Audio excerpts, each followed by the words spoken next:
Kung ikaw ay naghahanap ng makakausap, Heartline. kung ikaw ay nangangailangan ng isang kaibigan, Heartline. daluyan ng iyong damdamin at daluyan ng iyong bawat saloobin. Heartline. Kung saan pinapakinggan ang iyong nararamdaman.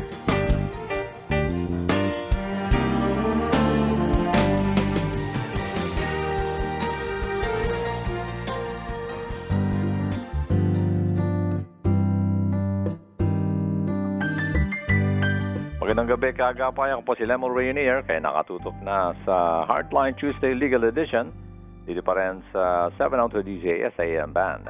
Pwede tayo mato ngayon sa Facebook Live Worldwide, pero sa YouTube channel, sa Instagram, or IG. Ayan, tuloy-tuloy po tayo, no? Usapang legal tayo at ang mga concerns po ninyo ay bibigyan daan po natin. Ayan po, at pwede rin kayo bumisita sa ating website. Dahil tayo ay Far East Broadcasting Company Philippines. Pwede kayong bumisita sa febc.ph. Pag-aralan mabuti ang ilang impormasyon dyan. At makikita nyo na tayo ay nagpapatuloy, tayo ay donor-based organization, active member ng Kapisanan Broadcaster ng Pilipinas.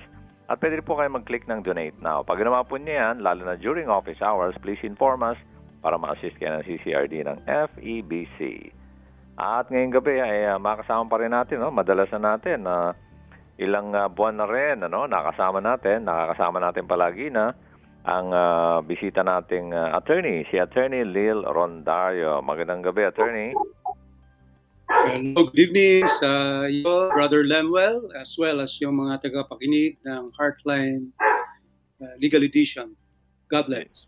Yan, ako maraming salamat sa availability, Attorney, dahil alam naman natin, naging mas busy na mga kababayan natin. At sa ating situation, sa ating bansa. At the same time, magpapatuloy ang protocols ng mga kababayan natin at tayong lahat. At manatili tayong safe at palagi nag-iingat.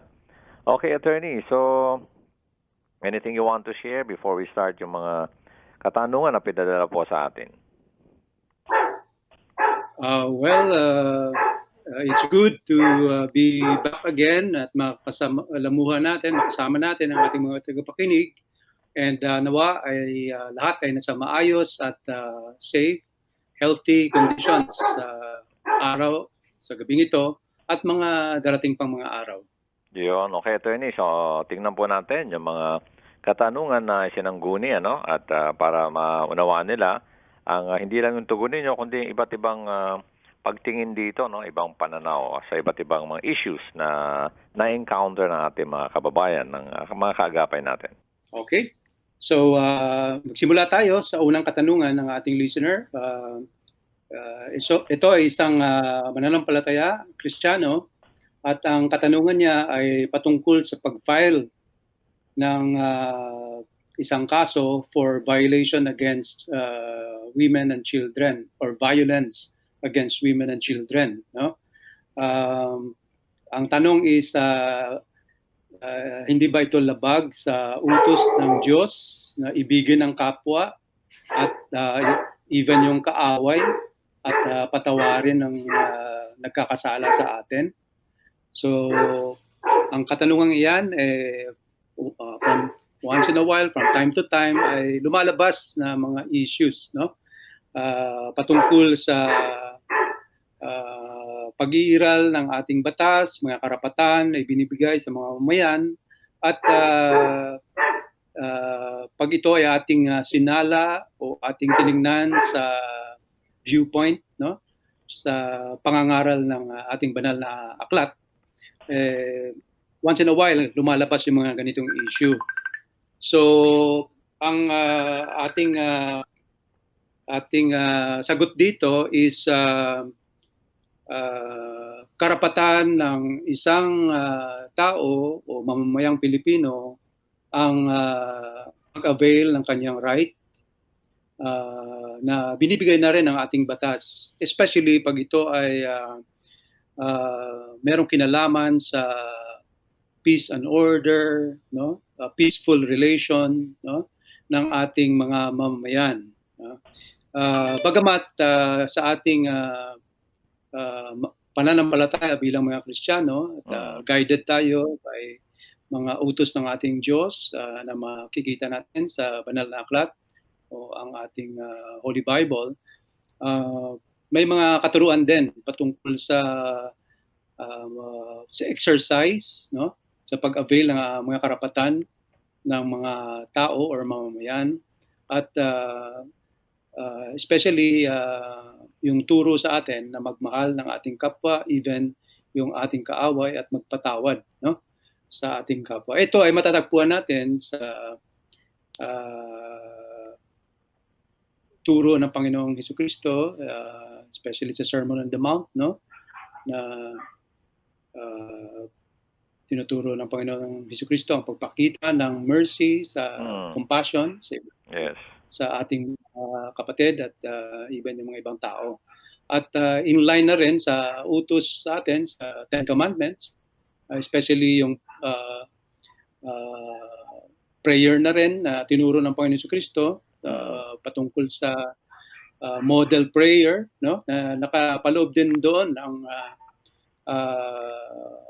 turo patungkol sa pagpapatawad, no, sa ating kapwa at even sa ating mga kaaway at sa yung mga may nagkakautang sa atin. So, paano po natin ma-reconcile, no, ang katuruan sa Biblia at yun namang mga na umiiral na batas na kung saan nagre-regulate ng relasyon ng mga mamamayan ng isang bansa at especially ng Pilipinas. So, dito maaari po na mag-exercise ng kanyang karapatan na mag-file ng isang kaso, especially yung mga victims ng violence, no, against women and their children. Kasi ang batas na yan, the act or the law against violence committed against women and their children, ang purpose niya is para ma-address yung lumalaganap na issue ng kriminalidad, particularly those committed by husbands, by live-in partners na lalaki, doon sa legal na asawa o hindi man legal pero kinakasama, as well as yung sa anak ng babae. So, napansin kasi ng mga statistika na patuloy na tumataas ang mga insidente nito. And even in these times, a couple of years during this pandemic, statistics would also show na tumataas yung mga incident ng domestic violence, no, including yung violence against women and their children. So, napapanahon na ang pagtalakay nito at napaganda itong katanungan na ito. Ngayon, kung kayo yung biktima or yung anak ninyo yung biktima, maaari po kayo mag-file ng kaso. Ngayon, ang turo sa atin patungkol sa pagpapatawad, dapat ang ating puso ay laging handa na magpatawad. Yes. Yun lang naman ang bottom ng utos sa atin ng ating Panginoon, na dapat hindi tayo magiging sagabal kapag merong humihingi ng tawad. Dapat ready tayo to give yung or to extend yung pagpapatawad. But it does not prohibit somebody from taking yung legal steps, no, or legal actions, no. So meaning to say na karapatan ng isang biktima na mag-file ng kaso at hindi siya pinagbabawalan ng ating Biblia at ng utos ng ating Panginoon Diyos. Hindi niya nilalabag yung utos na yan. So long as ang kanyang puso is ready to extend yung forgiveness or mercy if the situation will come. Like for instance, yung perpetrator, yung gumawa sa kanya ng paglabag ng kanyang karapatan, ng kanyang right, no, bilang isang babae o kaya kanyang anak, pag dumating yung punto na humingi sa kanya ng kapatawaran at nakita niyang genuine ang desire of that person, dapat ready siya to forgive. Because as a Christian, as a child of God, yun ang utos sa atin ng ating Panginoong Diyos. So yun lang po ang bottom line yan. Ibig sabihin, nasa sa Kristiyano, sa manampalataya, ang decision to extend the forgiveness, no, at the proper. at the proper time. So long as Tama. ready siya to forgive at any time, hindi niya nilalabag kahit mag-file siya ng isang kaso.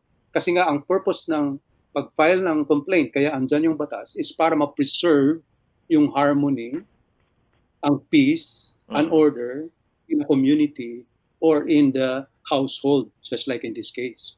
No? So, yun po ang maaari nating paliwanag dito sa katanungan ito. Ayun, maganda yung paliwanag mo, attorney. Nakita iba't ibang aspeto nito, yung issue na ito. At saka, syempre, yung humihingi ng tawad ay patatawarin ng isang mananampalataya, lalo kung nakita na sincere nga ng paghingi ng tawad, Pero syempre, kung may nalabag na batas, ay may pananagutan, hindi ba, attorney? That's correct. Oo. Ngayon, nasa sa agents of the government, just like the police, the prosecutor or fiscal, the judge, whether kapag halimbawa nagkapatawaran na yung affected parties or parties involved, no? Pag nagkapatawaran na sila at na-preserve na yung peace, nasa sa government instrumentalities or agents yung decision naman kung paano sila matulungan na to move on, no? Ayun. So, although may principle tayo na hindi dapat i-compromise yan, pero nandun pa rin yun sa ating mga government agencies pag nakita nila na naayos na yung issue between the parties at nagkasundo sila at withdraw yung kaso ng complainant because of the reconciliation of the parties, no? Nandun na yun sa kamay ng mga ating authorities concerned, no, kung saan naka-pending yung kaso to decide, especially yung judge mismo, no? Yes. Ayun, salamat sa reminder at saka magandang aspeto yun, yung pwede nga pala na withdraw yung isinampang kaso at merong appropriate na action din ng ahensya, ng pamahalaan, ng mga in charge dyan. O kaya kung itutuloy naman, ay nakakababa ba yun? Bababa ng sentensya? Yung admission, no, will reduce the sentence, no, on the part of the accused. Pag meron siyang inadmit na yung guilt niya, pwedeng i-recommend ng prosecutor sa korte na yung next lower in degree, no, yung ipapatong na kaso. Meaning yung parusa is lower than the usual standard na binibigay na parusa.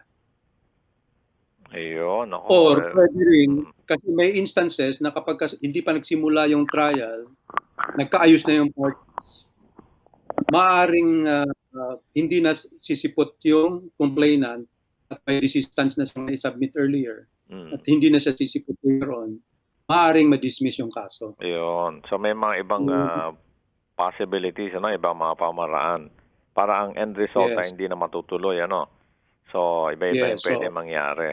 Pero mahalaga yung napaliwanag mo, Attorney Lil, na pwede talagang magpatawad, hindi lang porke ka mag-anak o kaya kahit nga hindi ka mag-anak ay pwede namang mapatawad yan basta may sincerity. So, yun ang kakaiba, Yan ang kaibahan sa mga manampalataya.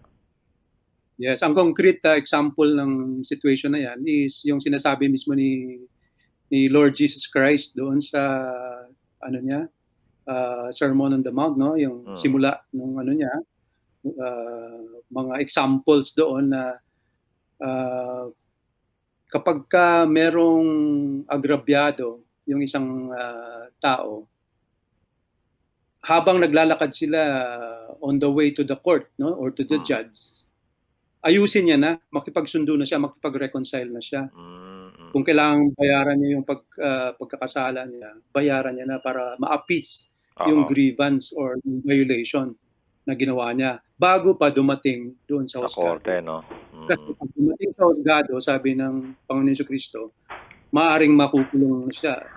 Ibibigay na ito sa mga pulis at yung pulis ilalagay sa kulungan. Yes, no? Yes. So yun, example yan na nire-recognize ng Panginoong Jesucristo yung situation na kung saan pag hindi humingi ng tawad, hindi napakumbaba yung nagkasala, Oo. maaaring itutuloy yung kaso.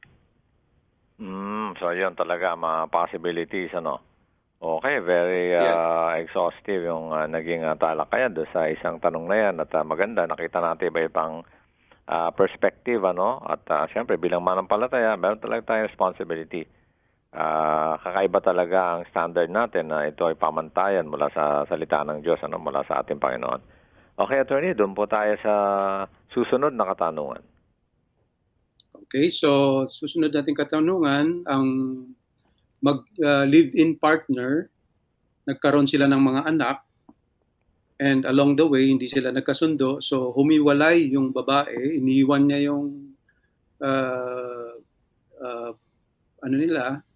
pagsasama, yung tirahan nila, pati yung mga anak nila, doon sa lalaki.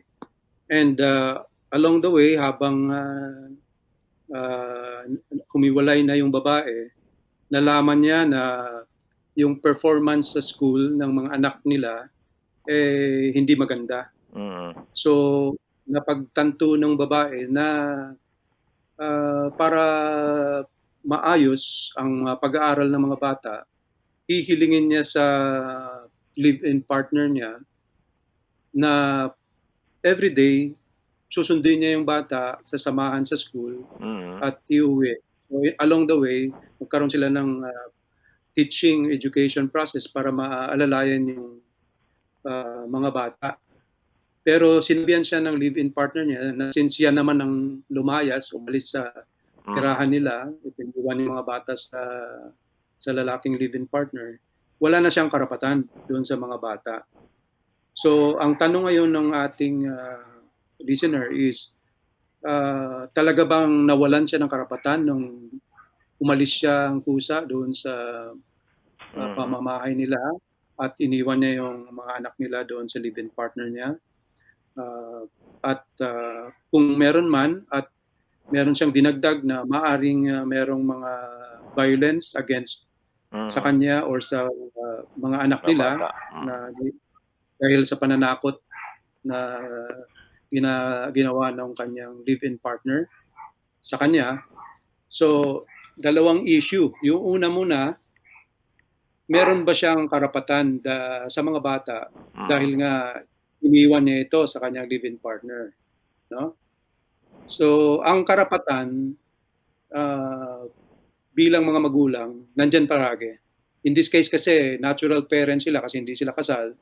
So, natural parents sila pareho. So, both of them have parental authority sa mga bata. Ngayon, whether ang isang magulang may karapatan na magpatuloy na magkaroon ng kustodiya sa mga bata, sa mga anak, it will depend upon the findings ng korte kapag nagkaroon na ng kaso. So, may mga guidelines naman ng korte kasi ang pinaka bottom line palagi na tinitingnan ng ating batas, ng ating mga korte, is the paramount interest of the child, the paramount welfare and interest of the child. So kung sa tingin ng husgado, may mapapangalagaan ng husto, ma-address ng husto ang pangangailangan ng bata at ang kalagayan ng bata kapag ang isang magulang na gustong angkinin ang custodial rights niya, maaring ibigay yon ng korte. So, dadaan siya sa korte. Pero, ang presumption is, kapag ang isang magulang gusto niyang i-exercise ang parental authority niya, including the custody of the child, meron siyang karapatan. So, hindi pwedeng itanggi sa kanya yun. Ngayon, pag ang somebody who has custody of the children na partner would refuse to allow yung custodial right na yan and right to visit, no, ng isa sa mga spouses or sa mga partners, dudulog ngayon yung na-deprive yung right na yan sa husgado, no? To ask for yung exercise ng kanyang custodial rights, visitation rights, as well as other mga right as a parent or exercise ng parental authority. So, maaari pa rin exercise nitong ating listener. Ang second question niya, is about yung pwede ba niyang kasuhan yung live-in partner niya Live-in kapag ka partner. merong nagawa sa kanya na violence dahil sa pananakot. Pwede. Kapag may pananakot, pwede mag-file ng kaso for violation ng batas laban sa violence against women and children and their children. No? So maaari siyang mag-file ng complaint. Ngayon yung proseso, kapag ka immediate yung violence at pananakot, maaring humingi right away ng mabilisan ng tinatawag nating protection order. Ang protection order, dalawang bagay yan. Maaring i-applyan yan, igagawad ng barangay through the punong barangay or barangay chairman. Barangay protection order ang tawag doon. Or pwedeng sa husgado naman, sa korte, ang tawag naman dyan is protection order na either temporary, kapag immediate kailangan, and then habang itatrial siya, i-hearing yung application for protection order. Pag natapos yung hearing, permanent, kung kailangan magiging permanente, kung magiging valid na magiging permanent yung protection order, magiging permanent protection order. So yun ang pwedeng immediately i-avail ng mga victims ng violence against women and their children. And Ayun. Oo. while filing that, no, pwede ring simultaneous or pwedeng unahin muna yan, yung pagpaman ng complaint mismo or yung petition mismo for yung kaso mismo ng violation.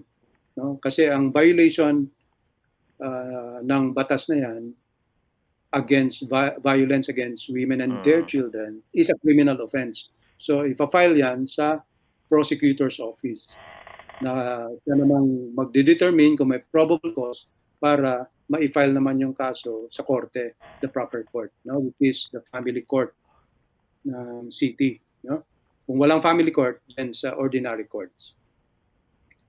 So, yun ang maaaring i-file ng ating listener. Okay, no? Interesting yung mga paliwanag dyan. Hindi kasi pala pwedeng assume. Of course, ang karapatan ng magulang over the children ay palaging nandun. Pero marami circumstances, na kailangan titingnan. Kung halimbawa, yung umalis ang guilty, o kaya merong ginawang paglabag, o kaya yung isa naman, live-in partner naman ang lumabag doon sa violence against women and children. So siya naman ang pwedeng maparusahan, O kaya maganda rin yung napaliwanag, dagdag paliwanag mo, attorney, sa protective custody, na iba pala, dalawa pa lang pwede mag-implement nun, yung gagawa nun, yung sa barangay at saka yung korte. So, Yes, pero yes, may sinasabi yung ka rin barangay, na pansamantala. Depende, Depende sa final decision. Yes, yung sa barangay, pagka yung violence is yung physical violence as well as yung intimidation or threat of harm or physical harm. So, yun yung mga major areas na authorized na mag-issue ng protection order ang barangay. Pero kung yung mga, kasi maraming grounds, no? Kung yung other grounds yung ifa-file, halimbawa psychological violence. Oo.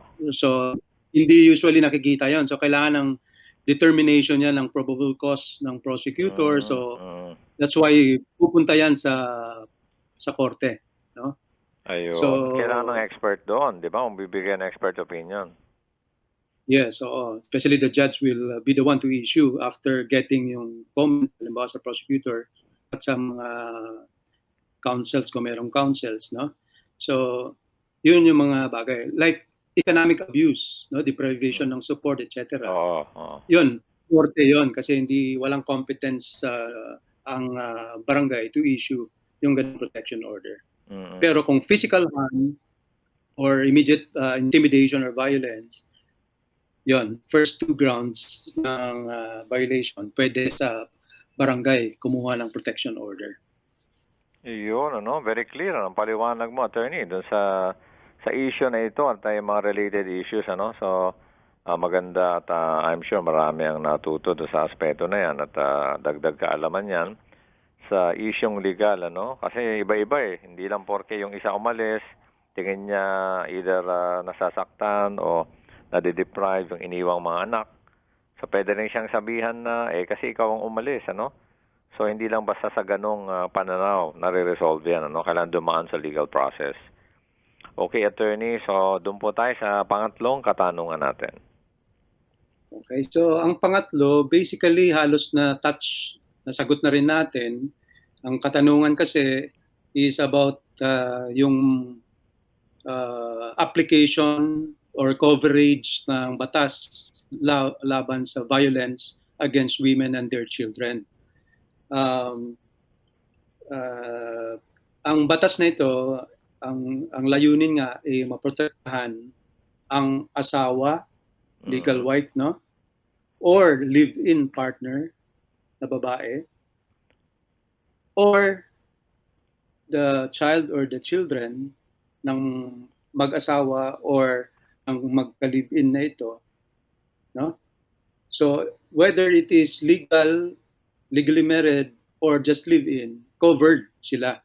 And yung victims nito is the wife or the live-in spouse, which is the girl or the woman, and the children or the child nila nung mag-asawa or yung magka-live-in.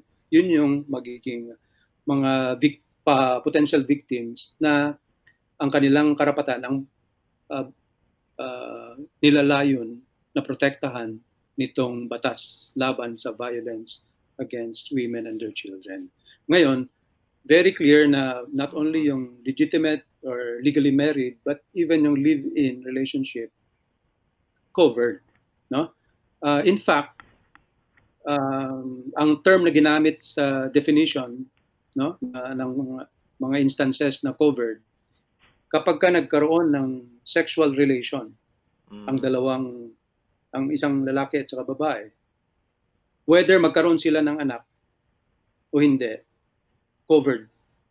So pag sinaktan halimbawa yung woman with whom the man had sexual relation kahit isang beses lang, ang victim, which is the woman na sinaktan, maaring mag-file under this law. No? So ganun pala siyang kahigpit kung tutuusin, ano? Kahit isang beses lang nangyari, let's say in relations nila, kung ano man yon, no? Lalo sexual, parang ang assumption is yun na, no? Sakop na siya ng batas. Yes, dahil meron ng moral ascendancy, in other words, yung lalaki, because nagkaroon sila ng relation na gano'n. Another situation is dating. Nag-date, kahit hindi mag-asawa, pero nag-date na sila. So nag-date sila. Ibig sabihin ng date, hindi naman yung casual lang na kaibigan, nag-coffee lang sila. Hindi naman gano'n. Yung date in the sense na nagkaroon talaga sila ng parang getaway. So pumunta sa isang resort, parang gano'n. So nagsama sila. So yun, in other words, medyo mas malalim, hindi lang yung casual, kundi nagkaroon talaga ng intimate na nagkahulugan ng loob yung dalawang partido. So in that case, kapag nagkaroon ng violation, pwedeng kasuhan, no, yung lalaki ng babae. So yun, no, additional na naman yan, no, na impormasyon sa listeners and viewers natin na mahalaga talaga sa mata ng batas, ano, perspective ng batas, na kung ano yung mga values na mahalaga sa lipunan, pinipreserve siya, no? At yung sumisira doon ay pinaparusahan. Yung sa sense of order, no? And yung standard ng morality and decency, ano? So pinipreserve siya ng batas. May kaukulang mga batas at kaukulang mga parusa ang nakalaan para sa mga ito. Okay, attorney. Yes, so yes, doon po tayo sa pang-apat natin na katanungan. Okay, so still about VAUSI, violence against women and children. ito, mag-asawa mismo at meron silang anak. So, ang tanong dito is ano bang nasinaktan yung asawa, sinakal, no, Mhm. ng lalaki, yung babae. Tapos yung anak naman nasipa nung tatay, no? So in other words, very clear na merong physical violence, no? Mhm. Na ah, ginawa yung tatay or yung lalaki laban sa mag-ina. So anong pwedeng i-file, no, laban sa lalaki? Yun ang katanungan. So here, una, siyempre, criminal case for violation of the law against violence against women and their children. Mhm. So yun ang pangunang case kasi physical assault or battery mismo ang ginawa sa asawa and pananakit din. Sa bata, no? Sa anak. So talagang covered siya ng violation nito. And maaring 2 counts yun. Isang count yung assault against the wife, another count naman yung assault sa anak, no? So yun ang maaring unang mga kaso na pwedeng i-file. Ang another relief or remedy, dahil tinatanong din ng ating listener kung ano pa ang maaari nilang mga rights na pwede nilang maprotektahan or remedies na pwede nilang ma-avail. Oo. So ang additional rights nga, no, is yung protection order na na-discuss na rin natin. No? Mhm. So maaari silang dumulog sa barangay for barangay protection order para mas mabilis. And maaari din silang dumulog sa korte to file yung ang barangay protection order medyo short-lived lang yan, ano? If I recall right, mga 2 weeks lang yung ano Okay. niya. So, mabilis lang yun. May enough Activity. manpower ba? Ang barangay kaya, no? Kasi kumbaga, Meron di ba? naman. Meron naman So, kasi kaya may mga naman barangay ma-implement. tanod naman yung ano. And the barangay also can enlist yung police officers Mhm. na mag-assist. Obligado rin yung police na tulungan sila kapag sinik nila yung assistance under the law, no? So kayang-kaya na matugunan ng barangay yan. Mhm. Pero in the meantime, kasi hindi natin sigurado kung na-issue na yung protection order ng barangay, kung susundin o hindi. Kasi Yan pag na hindi nga. sinunod, Mhm. maaaring mag-file na ngayon ng kaso sa husgado for contempt dahil hindi sinunod yung barangay Oo. protection order. At pagkatapos, doon na rin pwedeng mag-isampa yung for temporary and yung permanent protection order mismo na mas mahaba-haba Mhm. yung lifespan activity kesa sa barangay protection order. So yun ang mga pwedeng Yes. next remedies na available sa mga biktima ng violence against women and their children. Ang Okay. pangatlo na Okay. remedies Mhm. is yung mga civil cases for damages, no, na pwedeng i-file ng mga biktima, no? Ngayon, kung may kaso for violence against women na sa court mismo na i-file, no, under yung criminal case na yan, maaari ding yung damages doon isama, no, sa kasong yon. Or pwede rin mag-decide yung victims na separately mag-file sila ng civil case for damages. Kasama na yon yung actual damages nila na hindi sila napagtrabaho or paggamot kapag kailangan maggamutin at yung mga loss of wages dahil hindi Income, no? nakapagtrabaho Salary. or business dahil hindi nakapag-business dahil sa pananakit at sa psychological stress na naranasan. So lahat yun pwedeng humingi ng danyos. Kasama na yung payment ng mga attorney's fees and other costs ng litigation. So yun ang third available remedies na pwedeng ma-avail. And ang pang-apat na posible is kapag government employee halimbawa or officer yung perpetrator, no, or yung accused, maaring mag-file din ng administrative case, no? It's either Oo. for dismissal, no, or suspension or, sa kanyang serbisyo sa gobyerno. So yun yung mga instances and mga remedies na pwedeng i-avail ng mga biktima na ito, no?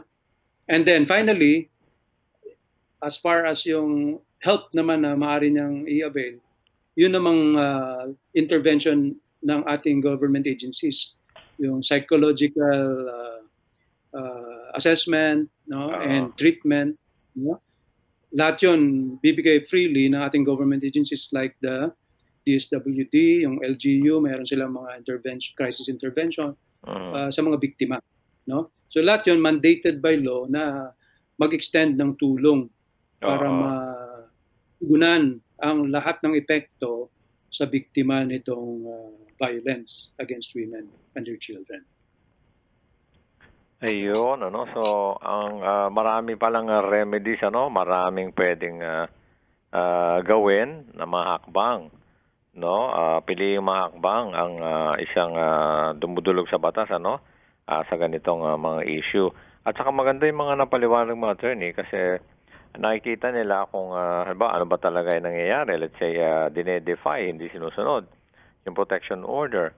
At ito ba ay paano ini-implement? Halimbawa, inilabas yung protection order. Hindi naman kinukulong, hindi ba? Yung pinagbabawalan. Pero wina-warn siya na hindi siya pwedeng lumapit. Or literally, gano'ng kalayo ba yan? And gano'ng katagal yan? Yung ganyang klaseng protection order. Yes,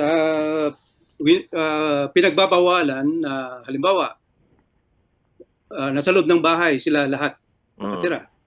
So yung perpetrator, yung lalaki, i-direct siya na umalis. So pwedeng mag-ask ng assistance yung biktima na i-escort ng mga barangay officers and police officers yung lalaki to get the belongings niya, mga things, to move out of the conjugal house or yung live-in place nila, no? And hindi siya pwedeng bumalik doon. So during the lifespan of the protection order, kaya nga kung halimbawa maglalapse na yung barangay protection at patuloy pa rin yung possible threat, dapat pupunta na sa husgado for a longer protection order, which is temporary protection order, 1 month, and extendable pa yon for another month, no? And until na ma-hearing yung kanyang prayer or application for protection order, pag natapos yung hearing ng kanyang protection order at clear naman na mayroon talagang threat na possible continuing or possible repeated violation, pwedeng magiging permanent protection order yon. So magiging lifetime na yon kapag yung threat andyan pa rin, no? Ayun. So ganun ang extent ng protection na maaaring ibigay sa biktima, no? Talagang ano, no, kung tutusin, merong mga hakbang nga, no? Merong mga pagtulong ang pamahalaan sa iba't ibang sitwasyon. Ang nakakalungkot lang doon yung reality na kailangan pa umabot sa mga ganun, ano? Ang mga sitwasyon, ano? Samantalang, of course, ideally, wala namang ganun. Sana mangyari. Pero kapag may nangyayaring iba't ibang sitwasyon, may mga legal remedies, no? Legal na hakbang na pwedeng i-take ang kung sino man ang merong reklamo o na biktima in a particular situation. So, maganda naman paliwanag, attorney, no? At we hope nalilinawan ng listeners and viewers natin. At maglagay din sila, no? Ang inanyayaan natin, mga kagapay, maglagay kayo sa comment section ng inyong mga katanungan din, ano? Para mabigyan daan yan, pero not immediately, ano? Ini-schedule natin yan para doon sa mga susunod na natin, programa, no? Na mga episode natin. Okay, attorney, doon po tayo sa susunod na katanungan. Okay. Ito sa procedure naman, kapag ka na-file na yung kaso for violence against women and their children. So, ang unang stage kapag ka nag-file ng criminal case, no, for violation of the VAUSI law, sa piskalya or office of the prosecutor i-file yung kaso. So doon sa ano na yan, opisina, ang tanong kasi sa atin is gaano ba dapat katagal bago lumabas ang resolution ng opisina ng prosecutor's office. Ang proseso usually pag nag-file ng complaint, no, ira-raffle nila yan, i-assign yan sa particular assistant prosecutor na siyang magkakandak ng preliminary investigation. So halimbawa, na-file today, within a week's time, ira-raffle yan sa particular prosecutor at pag na-raffle na yan, magpapadala ng subpoena yung prosecutor na yan sa mga parties and particularly sa respondent, directing the respondent to answer, to file yung counter affidavit niya, affidavit of witnesses, no, bilang sagot sa complaint sa kanya. So doon sa subpoena, nakalagay na rin doon ang kopya ng complaint as well as yung mga dokumento na supporting yung complaint. So yung setting niyan nagbibigay halimbawa after 2 weeks, after 3 weeks, or after 4 weeks, 2 settings usually ang binibigay ng fiscal for the preliminary investigation, no? Na kung saan sa unang setting, doon pwede siya mag-file ng kanyang counter affidavit. Now, pag hindi niya kayang matapos yung kanyang counter affidavit, mag-request siya na sa next setting, which is the following week, doon sa other setting naman, yun na yung magiging day ng filing niya. So pag nag-file siya ng counter affidavit, di pa rin sagutin, mag-file ng reply affidavit yung complainant.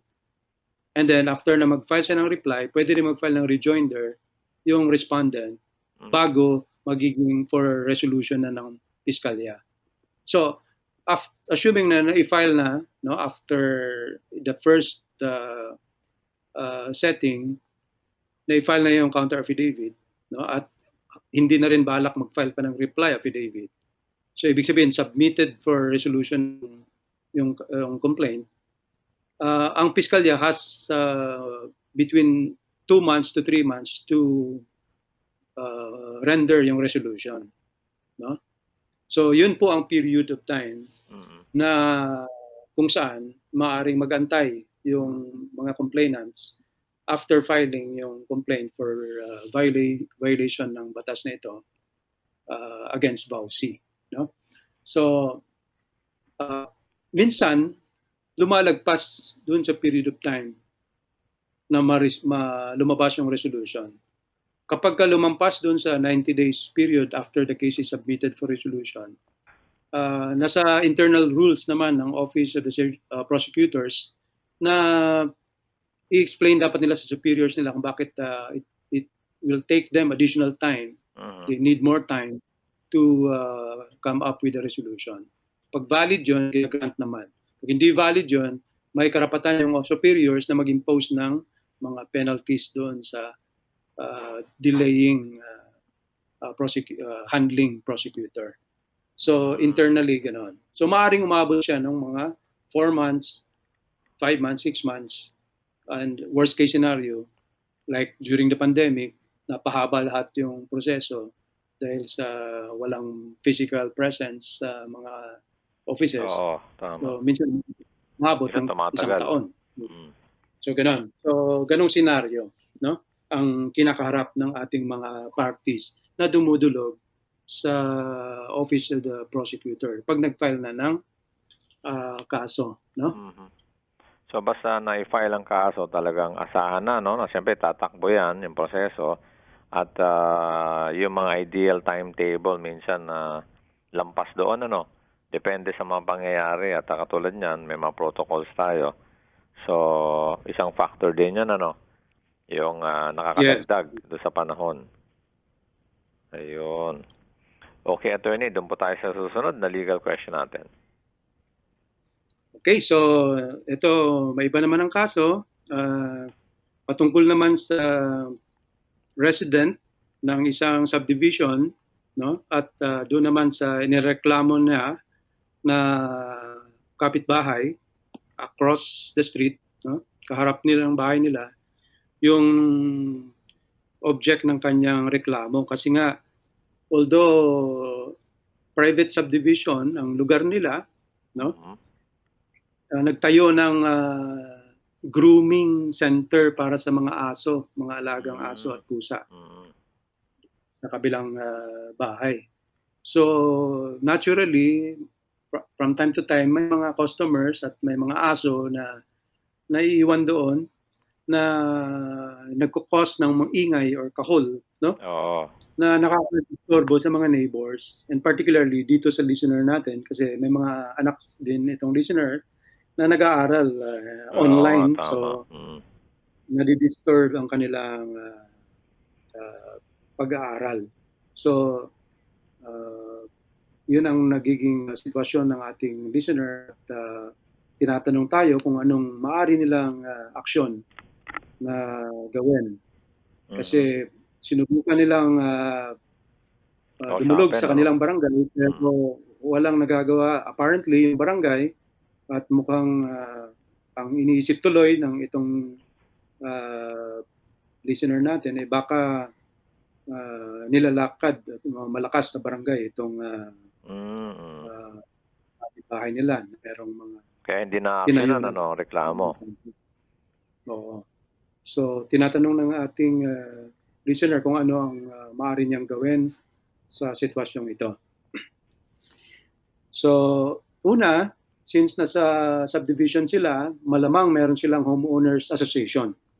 Yes. So required ko sa mga subdivisions, especially yung na-develop na mga subdivisions, na pag meron sila mga homeowners, magkaroon sila ng association. So kung meron silang homeowners association, especially kung ito ay nakarehistro sa ating dati HLURB, HIGC at one point in time, ngayon sa HLURB na lahat, no? So kung nakarehistro lahat yan dyan sa government agency na yan, siyempre may mga grievance procedure dapat sa homeowners rules or policies, no, ng homeowners association.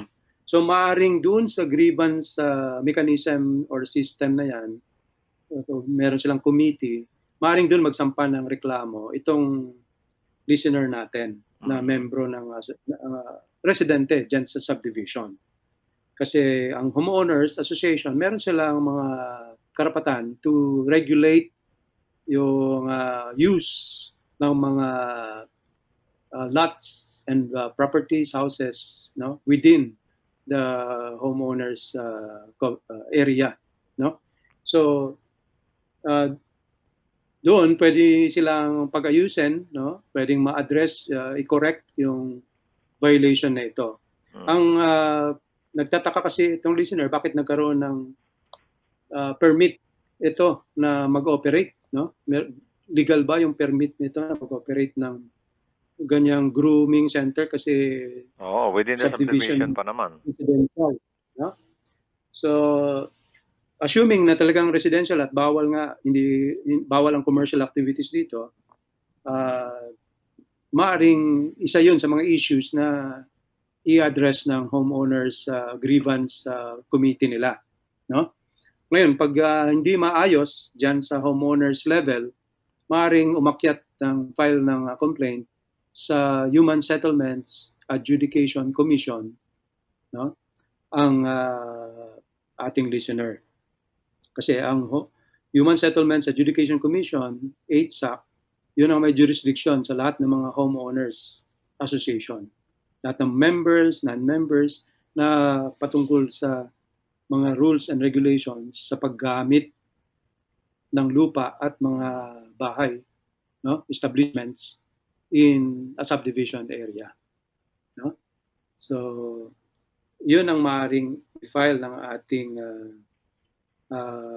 listener. Ngayon, yung na-file nila sa barangay, kung wala pa ring action yung barangay, just like in this case, maaari nilang idulog ito sa either sa LGU mismo nila, no? Meron ding grievance complaint section doon sa City Hall o Municipal Hall na may jurisdiction supervision dito sa mga barangay officials, or pwedeng dumirekta rin ng complaint sa ating Anti-Red Tape Authority, ARTA. No? Okay, pwede rin Kasi pala ang ron, ating ano? ARTA, oo, ang ARTA may mga rules and regulations sa mga government officials, period of time to act on certain Oo, complaints. complaints, right? No? So pagka tinutulugan, maaari silang i-call out ng ARTA and maaari silang i-investigate and patawan ng nararapat ng administrative sanctions or criminal sanctions kapag ka nararapat. No? So yun ang maaaring gawin ng ating listener. Yun, okay. So, marami rin siyang option, ano? At pwede na mag-prosper, no? O umusad yung kanyang reklamo. Ayan, at ma-actionan eventually. Ayun, okay. Hindi natin namamalayan, ha? Kalahati na tayo ng ating program tonight, Attorney Lil, ano? Maganda siguro, bigyan daan mo muna itong time na to, no? At also, we are reminding the listeners and viewers na maglagay po kayo ng mga katanungan ninyo kung may concerns kayo, legal issues, kanya gusto nyo malinawan, ay at least initially, ano, pwede naman yan para makausap na si Attorney Lil. Mag-comment kayo, no, sa ating comment section sa Facebook page natin at para ito ay iniipon natin yan at pinagsasama-sama yan at siyempre may sasanggunin natin yan sa ating guest na abogado. So Attorney Lil, maganda siguro ma-share mo muna bago tayo magpatuloy ang iyong contact details para sa nais na sumangguni sa iyo. Okay, so you can reach me. My cell phone number is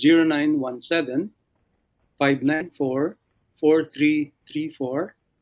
My email address at atty.etrondario@yahoo.com, small caps lahat. And then my Facebook Messenger account name, Eugeriel Rondario. Thank you. Okay, salamat Attorney, no? So sa Facebook ay Eugeriel Rondario. Number mo para sa mga nais na kasi iba talagang gusto nila mobile number, no? So 0917-594-4334. Ayun. Okay, Attorney. So nag-proceed po tayo, patuloy tayo sa susunod na legal question natin. Okay, so ito, question about yung regulation ng ating gobyerno patungkol sa COVID protocols. No? Tinatanong ng ating listener who is a TESDA accredited trainer sa isang school. Ang school nila, ibig sabihin, is accredited by the TESDA, that is yung ating sangay ng gobyerno na tinatawag na Technical Education Skills Development Academy. No? Ito yung ang sangay ng gobyerno na merong jurisdiction, merong authority na mag-regulate ng lahat ng mga informal education or schools natin. Meaning, hindi yung regular schools or educational programs which is under the DepEd, Department of Education, or yung mga higher education, colleges and graduate studies which is under the CHED, no? Yes. Yung Commission on Higher Education. No? So, ito, TESDA accredited. So, may rules ang ating government na ina-allow yung 50% na in person or face-to-face classes. So, ang concern ng ating listener who is a TESDA accredited trainer, kapag sila ba as teachers or faculty magkaroon ng COVID, mahawa ng COVID or makahawa sa mga estudyante na present, magkahawaan sila, may pananagutan ba ang ating gobyerno, especially yung TESDA na nag-approve ng permit o kaya yung LGU na nag-allow na mag-operate yung mga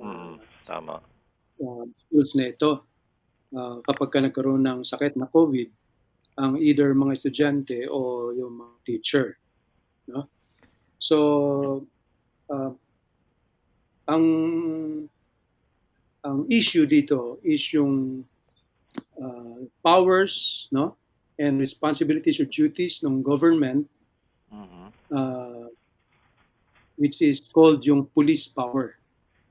Police power is a broad, no, malawak yan na kapangyarihan na nire-recognize ng ating konstitusyon na karapatan ng gobyerno na gamitin yung mga powers na yan para ma-address ang broad range of issues like peace and order, health, Mhm.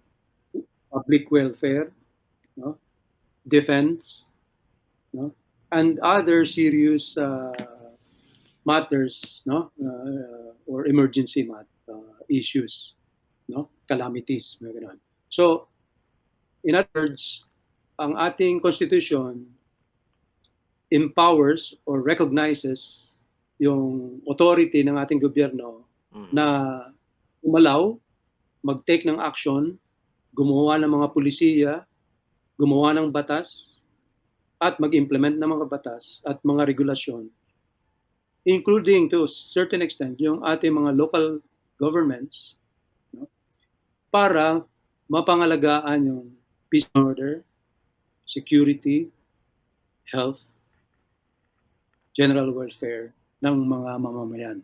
No? So, yung pag-regulate ng health ng mga mamamayan is within the police power ng gobyerno. So in this case, ang pag-allow or not allow, and if allow, to what extent, what number, what proportion ang i-allow na magkaroon ng in-person classes.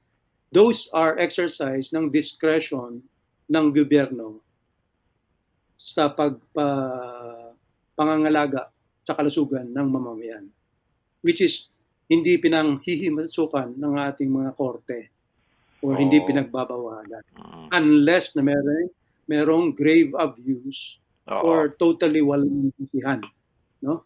Yun lang ang maaring panghimasukan. Pero pagka in honest, in good faith naman, earnest no? desire ng Pinayagan nila gobyerno pumasok, na i-address yung mga problem, oo, hindi pwedeng pagbawalan at hindi dapat gawing liable ang ating mga government agencies, ang ating gobyerno, pati yung local government, kapag gumawa sila ng mga policy patungkol dyan. No? So, yan po ang sagot natin dito sa katanungan ng ating listener. No? Ayun, no? Kasi pag inisip nga natin, attorney, no? Ginagawa naman nila yung regular functions nila, di ba? Dahil education yan. So, bagamat Yes. basically on technical skills ang tinuturo nila, ay ganun pa rin, no? May mandato pa rin ng pamahalaan yan. At merong batas na sumasakop dyan. So, kahit naman sa panahon ngayon, di ba? Kung halimbawa nakahawa ang isang tao ng sakit, usually hindi naman kinakasuhan yan eh, di ba? Yung nakahawa, anong nangyari lang is, siyempre unless otherwise proven na parang ito ay deliberate na may mga hinahawa ng sakit, ano? Pero hindi naman pang araw-araw na nangyayari yan. So maganda yung paliwanag, attorney. Maraming salamat for that. Na kumbaga may freedom talaga, no? Basta sa regular functions yan ng educational institution, lalo sa panahon ngayon, meron kasing risk, no, ng sakit. May freedom naman sila. Basta mapoprotektahan silang batas pag tama yung ginagawa nila. At yung pag-implement ng mga policies. Ayun. So magandang reminder yun. Kasi ang mangyari dyan, kakabahan na lang sila eh. Para bang sisisihin sila pag may mga nagkasakit na as if sila ang may kasalanan. No? So mahirap din naman yan. Yes. And in instances or in the event na merong mag-decide na mag-file talaga ng case, no? Just like itong issue ngayon ng vaccination, merong nagsimulang mag-file. Yes. Against yung mga parents ng mga bata between 5 to 11 na ayaw magpasaksak, magpabakuna sa mga anak nila. Correct. Nag-file ng kaso. So in this case, kapag nag-file halimbawa ng kaso laban sa policy na ito, ang magiging possible scenario niyan pag nasa sa korte na yan, sasabihin ng korte, ito yung issue. Meron bang grave abuse or totally wala bang basihan yung paglakas nila ng regulations na yan na allowing yung 50% in-person classes or walang basihan. Okay? So kasi ang possible is i-explain ng government na the reason why inallow yung 50% because especially ito test the area, so may technical skills. Minsan may limitation yung matutunan ng estudyante kapag online to gagawin. Kasi how can they use the machines? Correct. Sewing machines, lalo kasi putting test na yan. equipment or mechanical tools. How can they use that to show and to practice, no? And to learn how to use yung mga gadgets or equipment na yon na kakailangan sa kanilang tool, sa kanilang trade, no?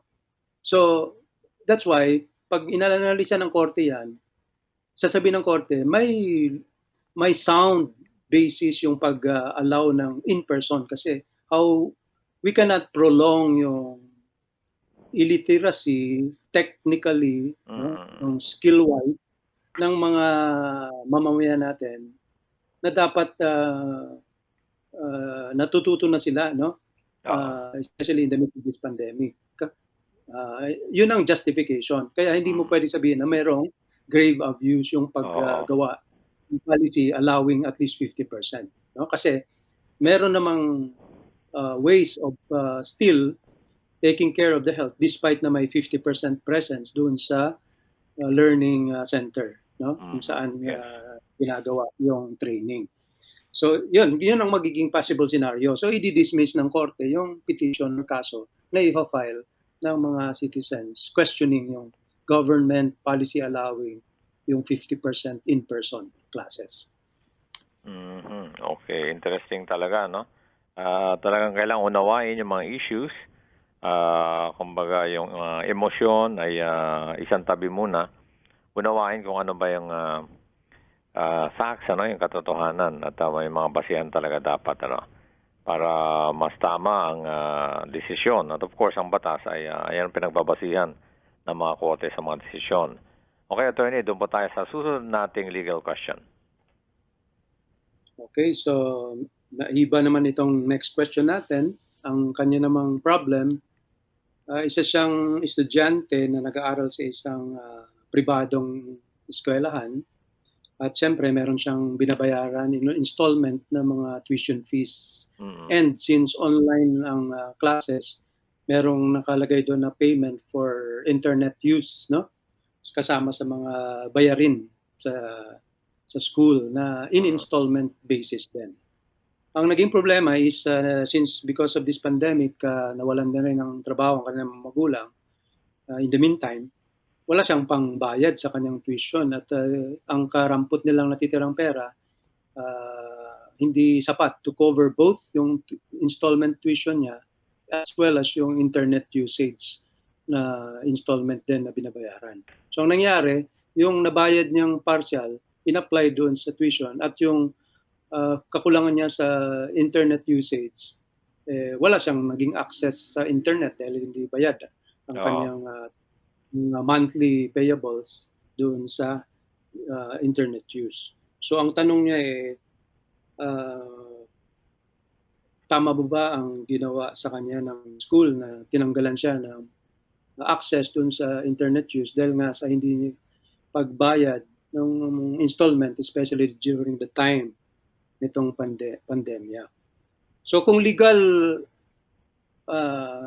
question yung ating sasagutin, there are two possible scenarios.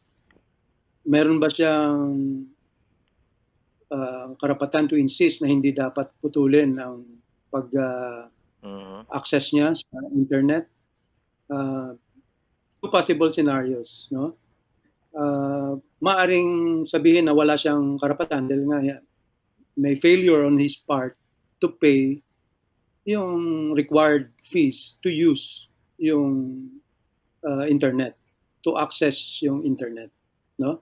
So contractual kasi ang issue niyan. So pag merong inability to comply, in this case yung payment ng use ng internet, there is no corresponding obligation on the part of the school to allow him access kasi hindi bayad eh. Mm. So under the contract, may karapatan yung school na hindi siya bigyan ng access, no? Legally speaking. Pero another possible issue na maaring erase nitong estudyante, dahil nga nasa pandemic, kaya nagkaroon ng difficulty in paying. So, ang legal issue is, under the pandemic ba magiging more or less exempted? Or meron ba dapat ng parang grace na i-extend dapat sa kanya yung school? So, yan ang magiging novel or new issue kasi nga this pandemic is a new phenomenon sa ating bansa. Wala pa tayong masyadong swak na kaso dito. May mga similar cases before. Very few lang yan. Pero hindi siya pandemic in the sense na talagang global proportions and malawak kagaya na nangyari ngayon. So, hindi natin alam kung ano ang magiging final decision, assessment ng ating Supreme Court pag may mga kasong dumating sa kanya invoking yung exempting circumstance ng force majeure. Yes, no? yes. Dahil nga sa pandemyang ito. So, wala pa tayong jurisprudence, in other words, decision ng Supreme Court na particularly involving this pandemic. So kapag mag-fall siya sa force majeure, maaaring magiging exempting. Ma-excuse yung delay in paying and sasabihin ng korte, hayaan mo simulang magbayad uli pag nawala na yung force majeure event na yan. Doon na lang magbabayad, ano? Yes. No? So maaaring ganoon ng tenor. Kailangan magbayad, di ba? Kaya lang yung parang sinususpend, ano? Hindi nire-require dahil nga may pandemya. Pero the thing is, eventually magbabayad din, no? Hindi kumbaga hindi na-absuelto sa pagbabayad totally. Ayun, ako at least nalinawan sila doon sa area na yan at I think the same goes or the same is true doon sa mga umuupa, no? Yung mga umuupa na mga houses, yung mga pwede mga condo units, kanyan, may grace period nga, ano? Pero dahil doon sa depende, no? Doon sa batay sa batas na naipasa ng panahon ng pandemya ay merong grace period pero I think lumipas na yon. Ang hindi ko lang alam is yung sa ngayon, yung ini-implement sa ngayon dahil meron na bang bagong batas na nagsasabi na hindi mo na magbabayad or pansamantalang suspend yung pagbabayad ng upa na nag-exist sa kasalukuyan? Wala na. Wala na. Diba? After yung first na yon, during the early onset ng pandemic. Yes. After that, wala na. So, oo nga. So it's totally yes, ang presumption is dapat magbayad na. Unless, of course, somebody goes to court questioning nga yung raising yung issue ng force majeure na yan kung still existing ba siya and magfo-fall ba siya sa force majeure. No? So, yun, magiging legal issue yan. Hindi na yung under the law mismo natin kasi wala pa tayo. So, magiging ano na siya, magfo-fall na siya sa civil law natin, no? Yung under yung mga justifying exempting conditions brought about by acts of God or force majeure. No? Ayun. So, yan. Interesting yung aspeto na yan. Magandang pag-aralan din yan ng mga kababayan natin. Para maunawaan nila, no? Na yung bang pandemya sakop nito, no? Of course, pasok yan doon. Pero yung finer points niya, kaya lang wala pang batas, sabi mo, wala pang desisyon ang Korte Suprema na may kinalaman dito kasi nagpapatuloy pa ang pandemya. Okay, so that's the legal aspect. Now, on the practical side, yun yung tinatawag nating corporate social responsibility on the part of some companies, ano? Or the schools, especially.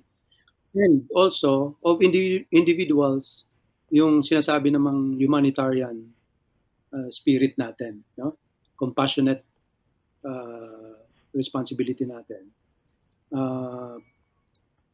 Dapat magbigay ng consideration, no? Yung mga schools natin sa estudyante.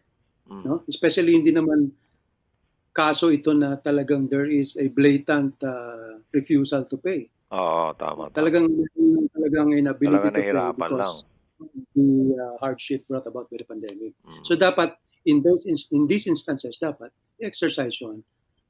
Ipapakita dapat yun ng school. Kasi ang school primarily dapat naman yan, hindi naman business yan eh. It's actually service eh. Oo. Yun ang original intent ng mga schools natin. It's designed to partner with our governments to extend yung help, no? Service sa mga kababayan. So dapat yung exercise ng corporate social responsibility mag-grant ng grace period, allow to recover, no? Huwag munang i-curtail yung kanilang right to be educated, no? To pursue yung education just because nagkaroon sila ng lapses. Tama.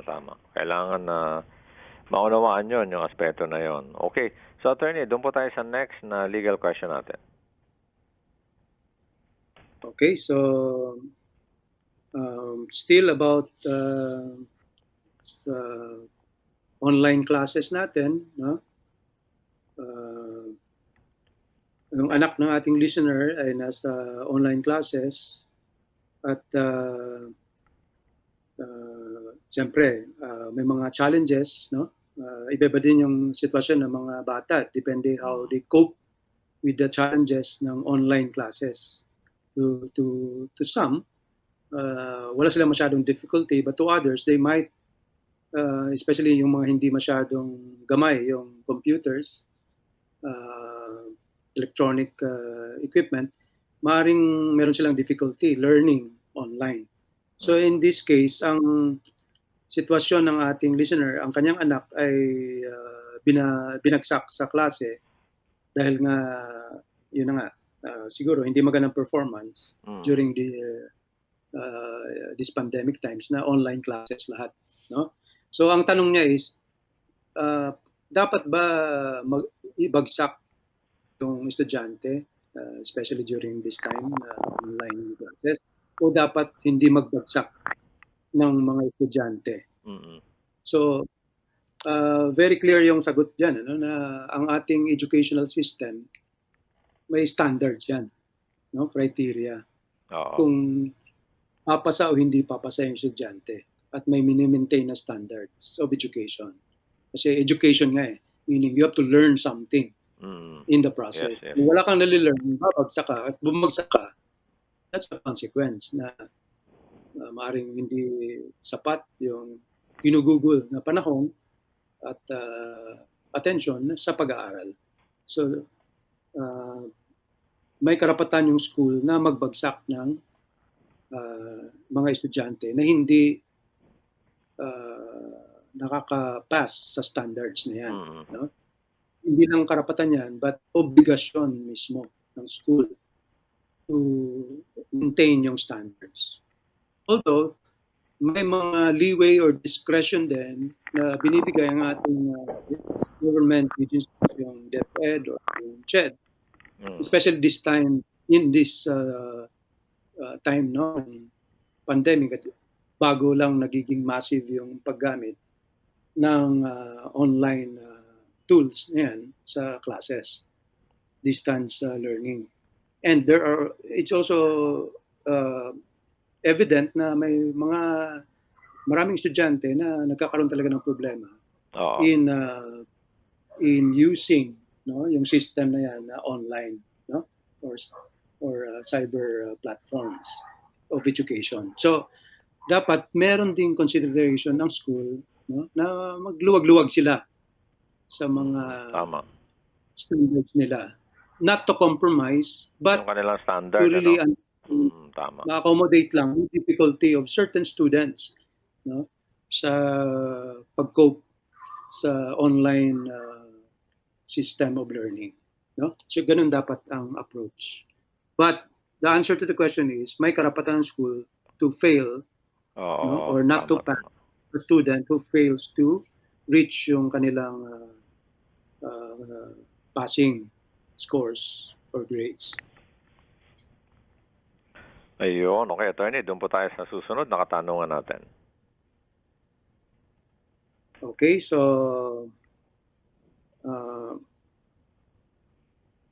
ito naman, ang anak niya, no, concerned siya na baka ma-expel yung kanyang anak na who is taking up yung BS Forestry kasi bumagsak sa some subjects niya, no?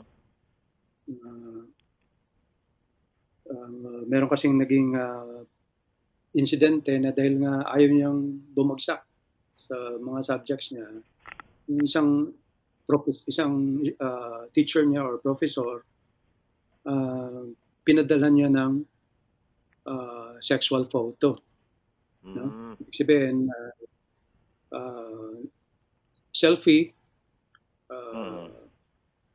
maaring nude or partly nude, pinadala niya sa professor niya, which probably yun, opposite sex, no, or same sex na merong gender issue. So in other words, ang naging question ngayon ng ating listener, being the parent, no, concerned siya about yung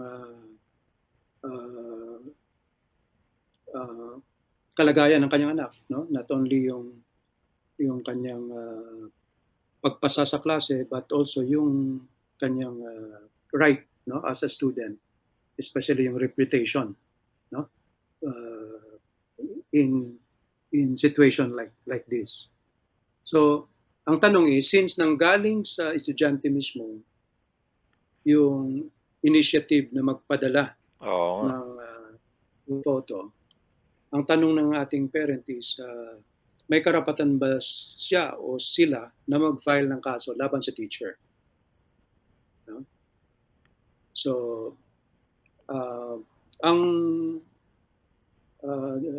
magiging issue is,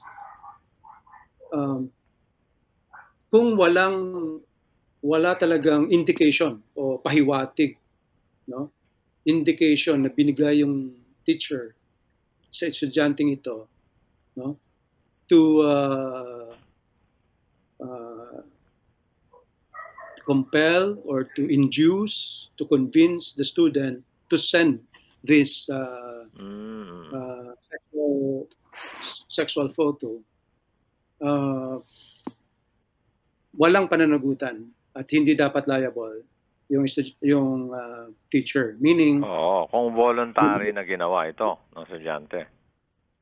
Yes, and the mere fact na ni-receive lang at wala na ginawa yung teacher, no? Kapag gano'n ang situation, wala siyang pananagutan. But if after na pinadala ito ng estudyante, in-entertain naman ng teacher at nagkaroon siya ng reply at nagkaroon ng whatever remarks, no, na encouraging or further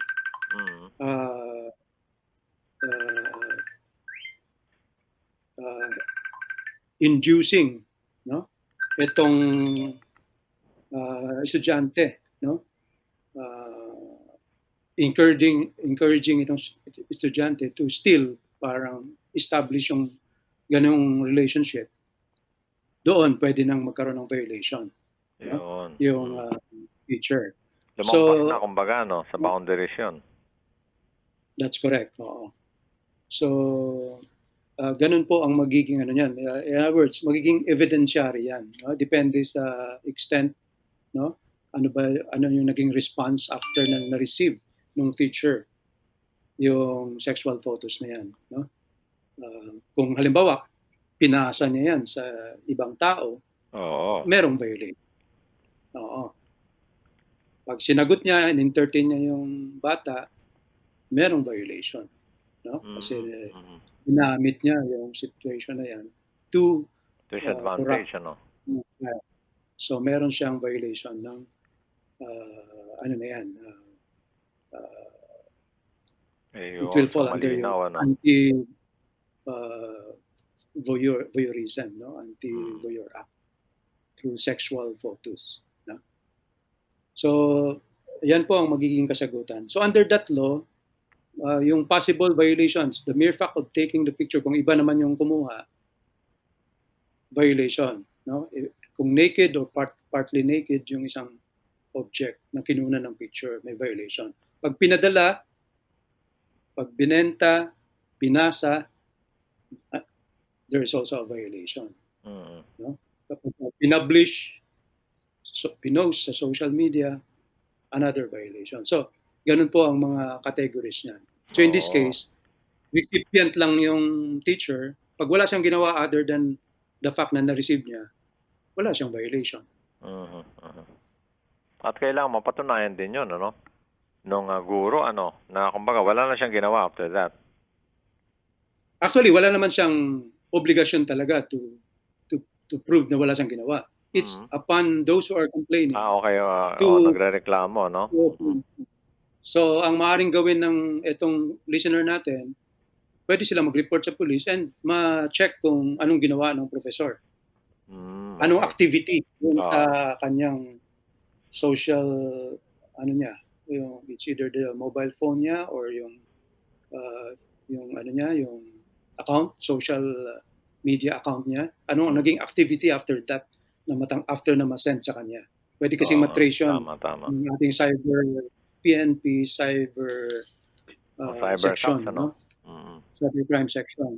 Yes. So, yun, pwedeng dumulog sa PNP Anti-Cybercrime Group ang ating listener para ma-assist sila para ma-trace kung meron bang naging other activities kung wala silang evidence to show na meron pang ginawang additional acts itong teacher after na ma-send nila ng bata yung photo na yan. Okay. Sige, attorney, doon po tayo sa next legal question natin. Okay. Ang tanong naman ng ating listener, may ampon yung kapatid niya, tapos yung apelyido ay nakuha na rin nung bata na yon, no? Yung apelyido nung nag-ampon. So, gusto na niyang tanggalin, no? Yung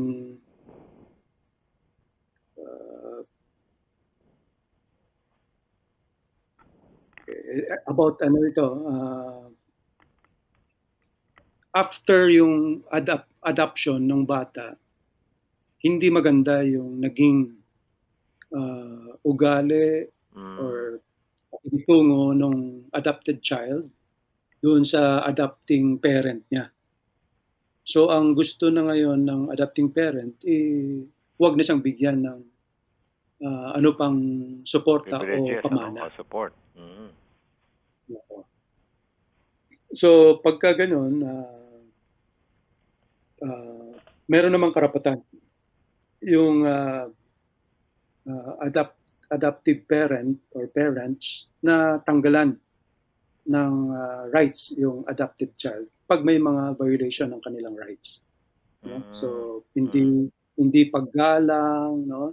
Hindi pagsunod sa mga valid na mga utos o panuntunan sa bahay halimbawa. Yes, oo. So pagka ganun, maaaring tanggalan ng rights, no? At pwede rin i-disinherit sa future inheritance yung adopted child, no? So yun ang pwedeng gawin ng ating okay, attorney, no? Maganda yung sinishare mo na yan sa aspeto na yan. Kumbaga, nababawasan, okay, i-withhold na lang nila, hindi na ibibigay yung planong ibibigay or privileges sana na gusto nilang ibigay doon sa kanilang inampon, Pero halimbawa, yung bang decision ng yung adoptive parents, yun na nga, syempre nag-adopt sila, pwede mong bawiin niya na parang hindi na i-adopt yung bata. Parang kasama na rin siguro sa consequence. Pwede pa ba yun? Parang nare-reverse yung process?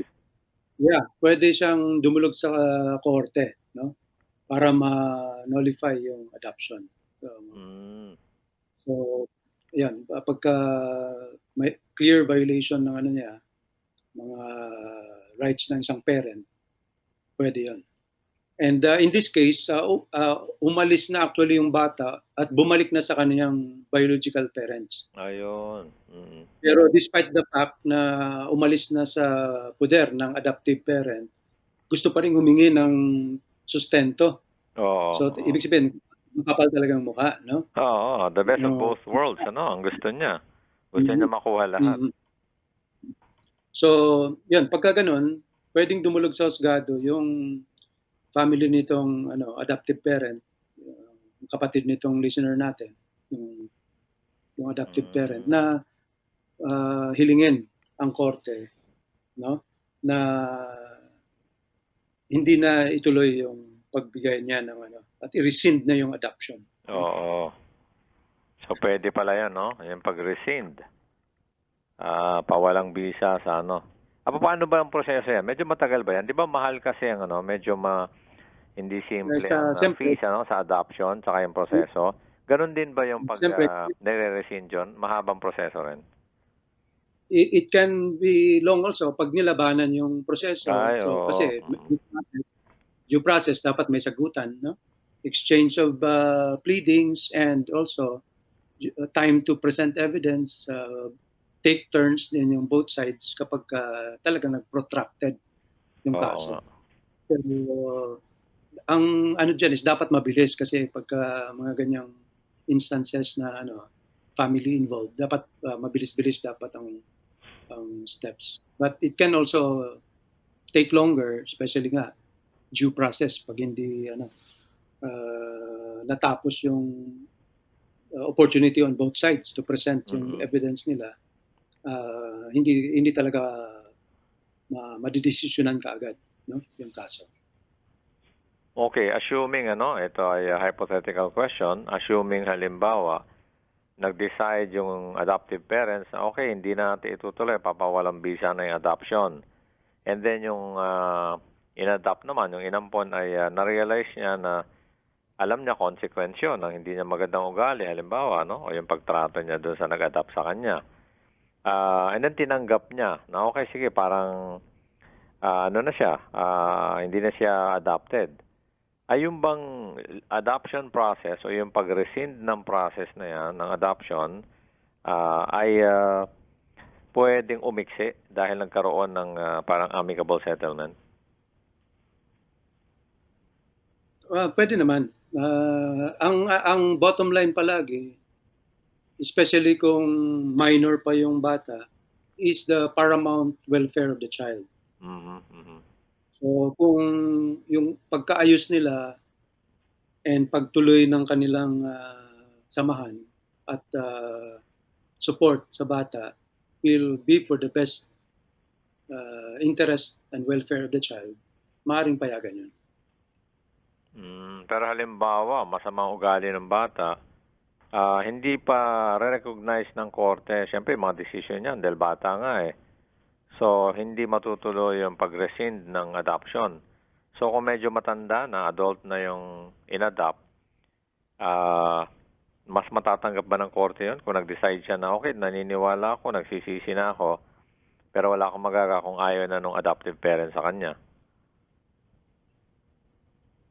Well, depende nga kung naging serious kasi yung violation na ground for filing yung rescission ng adoption.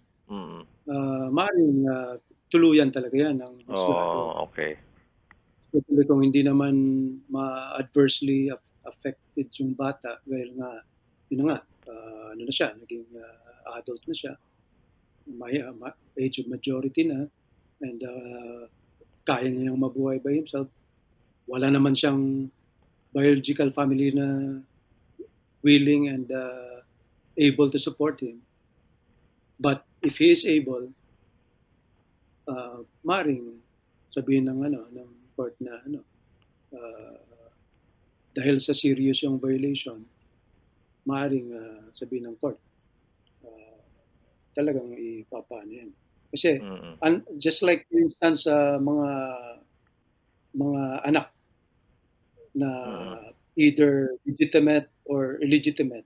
May mga inheritance rights yan, di ba? Yes. May right to inherit. Pero pag may violation sa person, no, sa property ng ng parents, uh, yung bata pwedeng i-disinherit, no? Mm. At ang life, no, serious mga ganon. So, pag mag-fall siya doon sa mga grounds na yan, maaari siyang i-disinherit. The same din yun sa adoptive child. Pag meron siyang serious violation, serious disrespect, no, sa magulang, maaari siyang disinherit. Tanggalin yung karapatan niya. Yun. Okay po, attorney. Doon po tayo sa kasunod na katanungan natin. Okay, so itong next questions natin medyo mainit-init kasi issue na may social relevance or significance, no? About surrogate mother. Mm-hmm. Yung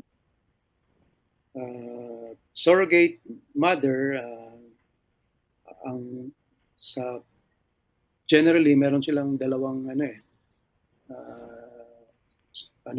scenarios ngayon, ng surrogacy ng pagiging ina. Ang isa is yung traditional or straight na surrogacy, at yung pangalawa is yung gestational.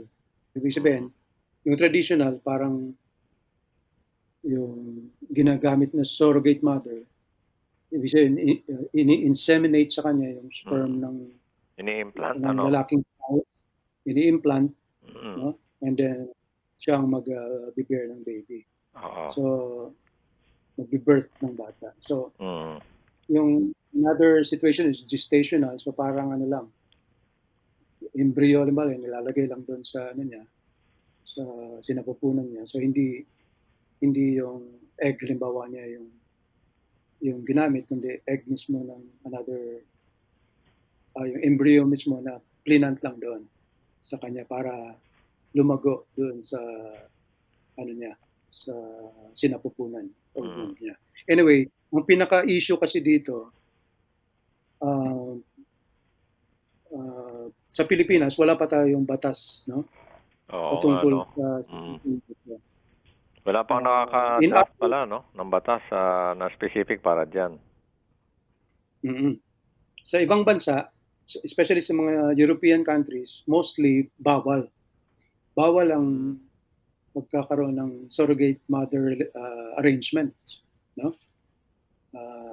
Sa US, most if not all of the states allowed sa kanila yung surrogate mother arrangement. So, sa Pilipinas, wala tayong batas na nagre-regulate, no? Surrogate, walang nagbabawal, wala ring nag-regulate or bigay ng guidance kung paano dapat gawin, no? So, may mga proposed dati of a couple of bills, no? Pero hindi pa 'yon hindi pa talaga na talakay ng completely, kaya natenga lang siya, hindi siya lumusot ika nga sa ating legislature. So, ang naging issue ngayon is pag meron ng sitwasyon na ganyan, kasi nangyayari, it's hindi siya publicized, no? Masyado, naririnig lang, pero talagang merong nangyayari. Hindi malinaw, except kung medyo sikat, o mga celebrity. That's right. So ang naging question ngayon is, etong tanong sa atin, ang mag-asawa, ang couple, nagpa-surrogate sila, no? So in other words, meron silang kinausap na babae na siyang nagdala ng baby, no? At pagdating ng panahon, they expect na pag ipapanganak na dapat yung baby na yan, ipapangalan na yan sa kanilang mag-asawa. No? Pero ang Mm. nangyari dito, ayaw nang pumayag nitong surrogate mother, whether malapit nang ipanganak o kapapanganak na pa lang ng surrogate baby, nag-iba yung Oo, tono, no? no? Nung Kumbaga surrogate ayaw na. mother. Ayaw niya, oo, ibigay sa couple itong baby. Gusto niya na siyang i-recognize na magiging ina nitong baby. Mm. So, yan ang problema at katanungan ng ating listener. So, ang sagot dyan is, ang may karapatan under the Philippine law, whoever births the child is the mother. Oo, kasi hanggang doon lang yung batas natin. That's right. So, the mother is the one who bears the child, who Oo. gives birth to the child. The father depends upon kung saan ang galing yung Oo, semen. So, correct. kung yung clear naman, yung semen ang galing sa male spouse ng couple, so siyang magiging father. Ano ngayon ang kondisyon ng bata na yan? Sino ang parents niya? Ang parents niya are the natural parents, itong husband ng wife ng listener natin, at yung mother naman is the surrogate mother. So, magiging hindi legitimate child siya, but Correct. magiging illegitimate child siya. Illegitimate, ano? Kasi hindi naman yun yung asawa. Meron kasi itong couple na nag-commission nitong surrogate mother. Pero, so, since pag ipinanganak yung baby, hindi na sa kanila yan, kundi sa surrogate mother na at saka sa husband ng couple, kaya magiging illegitimate siya yung status ng bata. But the mother would be the surrogate mother, not the wife nitong couple na nag-commission para sa surrogacy nitong baby. So, ganun po ang magiging Ganun ang status, ano, nung relationship at saka nung anak, no? That's yung correct. surrogate mother, ang natural mother niya. Recognized ng Philippine laws, ano? Tapos yung tatay, siyempre, dahil surrogacy nga yung process, so yung tatay niya, natural na father niya. Yes. Ito ngayon ang tanong, parang follow-up question dyan, ano? Di ba, yung di nga nare-recognize, ano, yung ganyan sitwasyon sa Pilipinas. Kung ginawa nila sa ibang bansa, kung saan recognize yung proseso na yan, at naging successful sila, tapos yung baby dala na nila sa Pilipinas.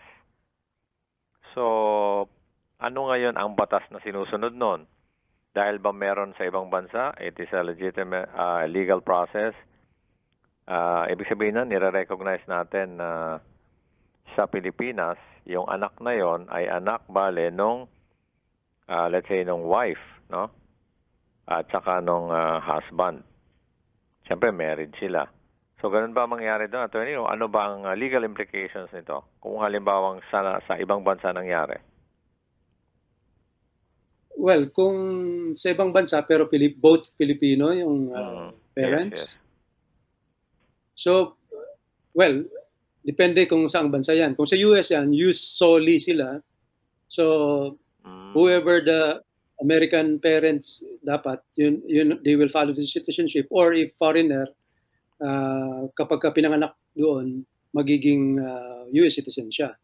Pero since Filipino ang couple, pwedeng magiging dual citizenship. Okay. Magiging dual citizen yung bata, no?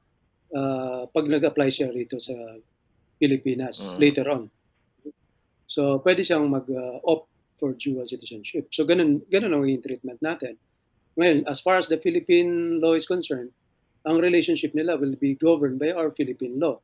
So, since anak nila yan, and we can,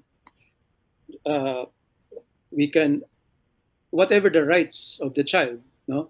Kasi Filipino parents will be governed by Filipino law kung ano man yung properties na meron sila. So, ang inheritance ng bata, halimbawa, will be governed by our successional rights provision ng ating family code, no? So, ganun po ang magiging law governing Mhm. yung relationship nila as well as So, yung ganun mga pala, no, rights, attorney? rights Kasi nila.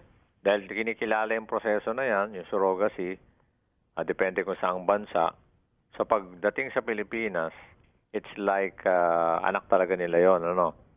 Nung Filipino na married couple, yung bata. Yes, Okay, pero kung dito nangyari yon, yun nga, yung kaninang nauna mong explanation, yon ang perspective ng Philippine laws dyan. Okay, hindi natin namamalayan, ha? Bilis ng oras, attorney, ha? Actually, marami pa tayong nakalaang katanungan pero hindi na kaya ng time natin. Bibigyan daan natin ng ilang perspective mo, pananaw mo, yung takeaways mo, attorney, sa mga natalakay natin. Interesting na mga katanungan, ano, ng mga listener natin and viewer. okay. So, unang-una, patungkol sa ating batas laban sa violence against women and children, no? First, yung ethical issue niya, whether ang isang Kristiyano ba ay pinapayagan na mag-file ng kaso laban sa violator under yung VAUSI law natin, or hindi dapat siya mag-file dahil sa utos sa banal na kasulatan na mahalin ang ating kaaway at handa tayo na magpatawad sa mga nagkasala o nagkautang sa atin. So, sabi natin na may karapatan at hindi pinagbabawalan ng batas natin at as well as ng batas ng Diyos na mag-avail ng right to file yung proper case yung mga victims ng violence against women and their children para mapangalagaan din at maprotektahan ang kanilang kondisyon. And sakali man na nag-file sila at humingi ng kapatawaran ang perpetrator or nag-violate sa kanilang karapatan, maaari naman at dapat maging handa sila, maluwag sa puso nila na magpatawad. Kasi yun naman ang utos sa atin ng ating Panginoong Kristo. So, wala pong violation sa batas ng Diyos kapag nag-file ng complaint against the perpetrator ng violence against women and children. No? And doon naman sa talagang mga biktima ng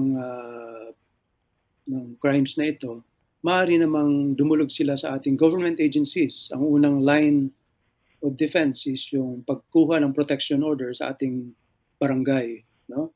Sa pamamagitan ng punong barangay, maaaring gawaran ng protection order para ipalayo, no, yung erring husband or erring father doon sa mag-ina, no, maprotektahan, ma-preserve yung peace and yung safety and security ng mag-ina, no.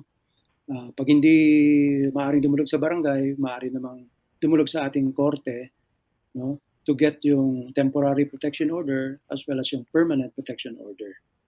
At yung violation mismo ng offense mismo na committed, no, maaaring mag-file ng complaint, criminal case, no, sa fiscal's office na siya namang magdudulog ng formal complaint or information sa korte mismo for violations ng husbands or live-in male partners laban sa kanilang spouse or sa wife or live-in partner at anak nito.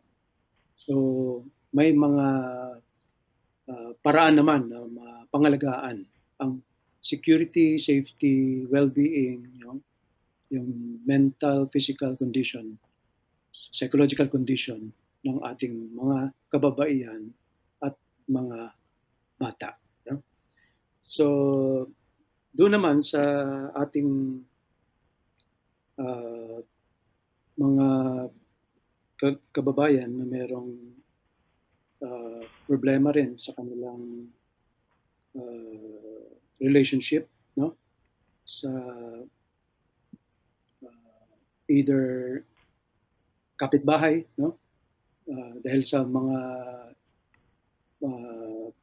ingay or inconvenience, no? Disturbance, annoyance na kinukos, no? By any activity doon sa kapitbahay. Una, kapag nasa subdivision, meron tayong homeowners association na may mechanism sila to address yung problem na yon at mapagkasundo at ma-prevent yung further violation ng right to peace, no? And order doon sa mga magkakapitbahay. Pag hindi naman na-solve doon sa associational level, maaari naman dumulog sa ating Human Settlements Adjudication Commission para ma-avail yung protection at ma-correct yung disturbance na nangyayari doon sa subdivision na yan, sa magkakapitbahay. No? And finally, doon sa ating mga may issue naman sa online classes, no? Mga estudyante natin na nagkakaroon ng mga issues patungkol either sa school nila, no? May mga difficulties na nangyayari dahil nga hindi makabayad ng tuition nila or access sa online system ng school. Mahalaga dapat magkaroon ng unawaan ang school at saka yung mga estudyante, especially understanding yung difficulties, no, na naranasan ng mga estudyante at yung pamilya nila in times like the pandemic. May karapatan na mag-demand ng payment ng mga tuition at mga payment ng online access yung school, pero in times like this, it is wise and consistent with corporate social responsibility na bigyan ng leeway and grace period ang mga bata at mga magulang para hindi maapektuhan yung edukasyon ng ating mga kabataan. Yun namang regulation natin sa COVID na pinapatupad ng ating mga schools at ating gobyerno. May karapatan ng ating gobyerno na to regulate, no, para mapangalagaan yung health ng mga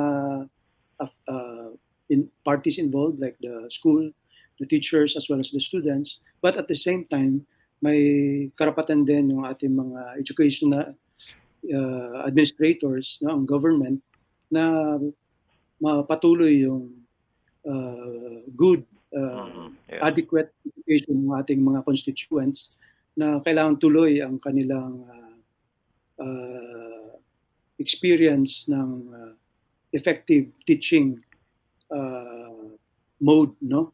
Just like yung the traditional mode which is in person. Kung kailanganin talaga, maaari din talagang i-require ng ating mga government regulators, yung educational agencies natin at yung mga schools natin, yung in-person classes, subject to mga protocols pa rin affecting yung health. So sa mga ganyang bagay, dapat may pagkaunawa din ng mamamayan natin sa responsibility ng gobyerno at mga eskwelahan natin. No? Yun. Okay po, attorney, no? So, maraming salamat sa marami tayong natutunan ngayon. Marami rin tayong topics covered. Actually, iba-iba, no? Yung issues na i-share, no? Ng listeners and viewers natin at nabigyan nyo ng linaw. Ngayon po ay kayo po ang manguna sa ating closing prayer tonight, attorney. Okay, so tayo manalangin. Salamat po aming Ama sa araw at gabing ito na pinagkaloob ninyo upang kami magkakasama muli. Salamat sa patuloy niyong pag-iingat sa aming mga kababayan, especially sa patuloy pa rin na presensya ng pandemya na ito at nawa Panginoon, patuloy nang manumbalik ang kaayusan at ang mga economic activities and as well as yung different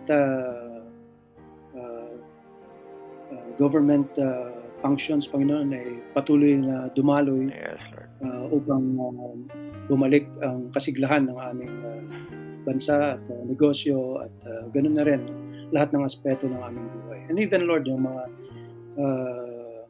worship and other activities ng mga churches na patuloy na rin na manumbalik, Panginoon, upang hindi mapabayaan ang, Yes, Lord. ang ministry sa spiritual condition ng aming mga kababayan, Panginoon.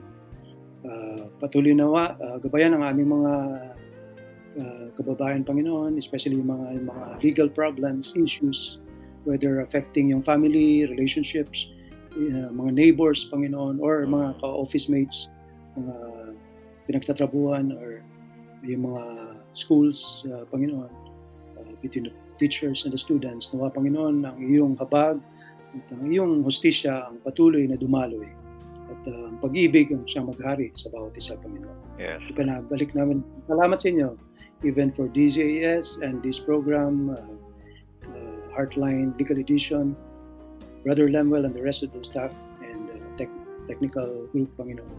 Salamat sa inyong pagpapala at pag-iingat. Pinabalik namin ang pasupuri at pasalamat sa pangalan ng aming Panginoon Kristo. Amen. Amen, amen. Yan ako, maraming salamat, Attorney, sa iyong panahon at expertise tonight. Very quickly, ang iyong contact details muli bago tayo magpaalam. You may reach me at my cell phone number 0917-594-4334, email address at atty@rondario@yahoo.com, and Facebook Messenger account name, Eugeril Rondario. Thank you and God bless. Yun. Maraming salamat, Attorney. At bago may babang yung phone, acknowledge natin ang lahat ng mga tumutok sa atin sa Pilipinas, sa iba't ibang bansa, ang mga prayer partners, even the donors. Maraming salamat po sa inyo. Sa mga interesado naman, bumisita kayo sa ating website, febc.ph. Makita niyo ilang impormasyon dyan. Pwede niyo i-click ang donate now, lalo during office hours, para ma-assist kayo ng CCRD ng FEBC. Magpapasalamat tayo, of course, sa mga tumulong sa atin sa Bukawi Transmitter site, ang mga kasama natin ng mga PA, mga ProdTech, mga kasama sa RTV at broadcast engineers natin. Of course, sa ating guest attorney, si Attorney Lilo Londario. Ayan, ako po si Lemuel Rainier, kagapay para sa Heartline Tuesday Legal Edition dito sa FEBC Radio TV.